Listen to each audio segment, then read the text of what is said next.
পুলিশবিহীন নগর জীবন কেমন যাচ্ছে বা আপনার দেশীয় কী ধরনের ক্ষতি হচ্ছে সেই বিষয়ে আমি একটু কথা বলবো। আমি অ্যাডভোকেট ইমরান, প্র্যাকটিস করছি নিয়মিত ঢাকা জজ কোর্টে। আজকে ছাত্র আন্দোলন, বৈষম্য বিরোধী ছাত্র আন্দোলন হয়েছে। বাংলাদেশ নতুনভাবে স্বাধীন হয়েছে। আমরা স্বাধীনতার স্বাদ পেয়েছি, সবাই কথা বলার অধিকার পেয়েছে, সুষ্ঠু ও সুন্দরভাবে জীবনযাপন করার চেষ্টা করছে বা করছে। ইতিমধ্যে বর্তমান যে মুদ্রাস্ফীতি সেটাও স্বাভাবিক হবে ইনশাআল্লাহ। নগর জীবন একটু অস্বাভাবিকতার ভিতরে রয়েছে। বেশিরভাগ ক্ষেত্রেই দেখা যায় যে রাত্রিবেলা ডাকাত চোরদের শিকার হতে হচ্ছে। কিছু কিছু জায়গায় দেখা যাচ্ছে যে দিনের বেলাতেও ডাকাত ধরতেছে। এই সিচুয়েশনটা আসলে কেন ক্রিয়েট হলো? এই সিচুয়েশনটা ক্রিয়েট হওয়ার পিছনে অনেকগুলো কারণ রয়েছে।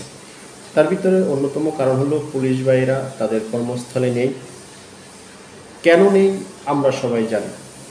রাজনৈতিক দল যদি এই পুলিশ প্রশাসনকে তার নিজের কাজে ব্যবহার করে তাহলে খুব দ্রুতই জনসাধারণের কাছে তারা অপ্রিয় হয়ে ওঠে, যেটা আমরা দেখেছি। এর পরিপ্রেক্ষিতে আমরা এটাও দেখেছি যে জনসাধারণকে যেভাবে পুলিশ দিয়ে আক্রমণ করা হয়েছে, পাল্টা আক্রমণও আমরা দেখেছি যে জনগণ এবং সেই সাথে কিছু রাজনৈতিক দলের নেতাকর্মীরাও পুলিশের প্রতি অ্যাগ্রেসিভ হয়েছে। যারই ধারাবাহিকতায় আমরা যখন দেখলাম সরকার পতন হলো, এই সরকার পতন হওয়ার পরেই কিন্তু থানাগুলো জ্বালিয়ে পুড়িয়ে দেওয়া হয়েছে। বেশি বেশি কিছু কিছু জায়গায় আমরা এটাও দেখেছি যে পুলিশকে আটকিয়ে রাখা হয়েছিল এবং তারা সেনাবাহিনীর সাহায্য নিয়ে নিস্তার পেয়েছে। এখন যেই পুলিশ সদস্যরা বা পুলিশ বাহিনীরা জনগণের সেবায় প্রতিনিয়ত থাকে, এখন তাদের নিরাপত্তা কে দেবে? জনগণের নিরাপত্তায় যে পুলিশ, এখন তারাই নিরাপত্তাহীন তাই ভুগতেছে।